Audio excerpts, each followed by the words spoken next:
दोस्तों, आपके मन में अक्सर ये सवाल आता होगा कि अगर सरकार अनलिमिटेड पैसा छाप दे तो इस देश की गरीबी दूर हो जाएगी, सभी अमीर हो जाएंगे और इस देश में कोई भी गरीबी से भूखा नहीं सोएगा।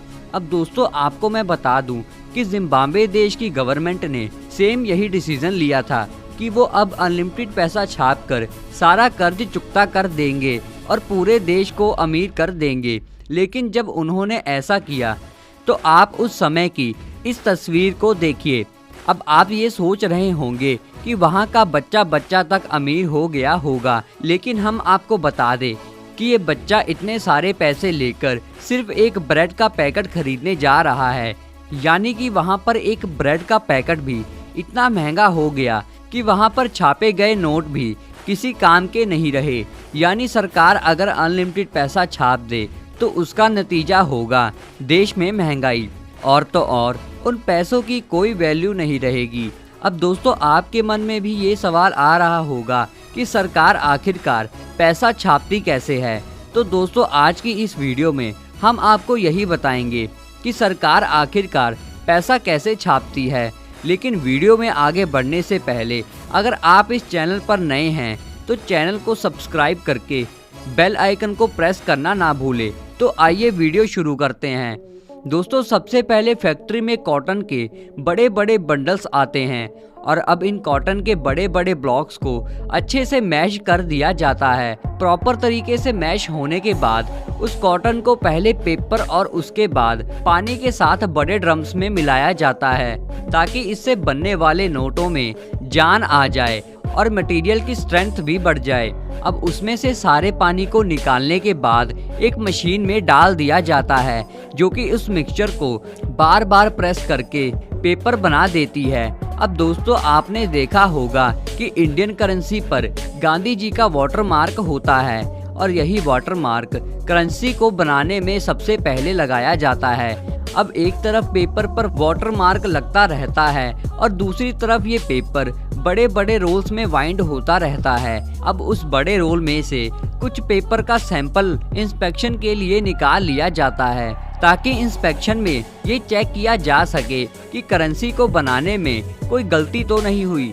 अब उस बड़े से मदर रोल को 3 रोल्स में कट कर लिया जाता है जिससे कि आगे का प्रोसेस इजी हो जाता है। अब दोस्तों, आपने देखा होगा कि नोटों पर होलोग्राम लगी होती है जिससे हम तार भी कहते हैं और ये हर नोट में अलग अलग रंग की होती है और होलोग्राम भी वाटरमार्क के बाद नोटों के ऊपर लगा दिया जाता है। अब इसके बाद पेपर का विजुअल इंस्पेक्शन होता है जो कि कंप्यूटर के जरिए किया जाता है और ये क्वालिटी इंस्पेक्टर अच्छे से चेक करते हैं कि नोटों पर लगा वाटरमार्क ठीक से लगा भी है या नहीं। अब उसके बाद इस पेपर के रोल को कटिंग मशीन में लाया जाता है जो कि इस पेपर रोल को छोटे छोटे टुकड़ों में काट देती है। अब इस प्रोसेस के बाद इस पेपर को प्रिंटिंग एरिया में भेज दिया जाता है। अब दोस्तों, प्रिंटिंग एरिया में जब रोल पहुंचाया जाता है तब वर्कर उन पेपर्स को उठाकर प्रिंटिंग मशीन में डालता रहता है और मशीन एक एक करके पेपर को आगे भेजती रहती है। अब दोस्तों, प्रिंटिंग एरिया में नोट 3 तरह की प्रिंटिंग प्रोसेस से होकर गुजरती है। जैसे कि पहले पेपर ऑफसेट प्रिंटिंग से होकर गुजरता है।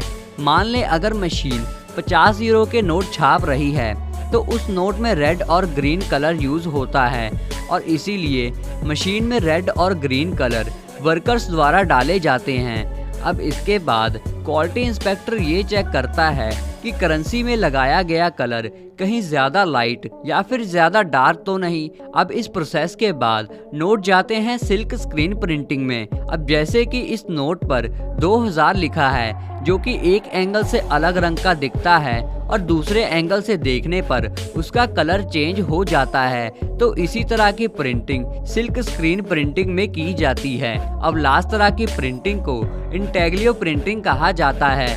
अब इस प्रिंटिंग प्रोसेस में नोटों के ऊपर टेक्सचर प्रिंट किया जाता है जिससे कि अगर आप नोट के ऊपर हाथ लगाते हैं तो आपको महसूस होगा कि उस पे कुछ लिखा गया है और इस तरह के टेक्सचर इंटेग्लियो प्रिंटिंग में लगाया जाता है।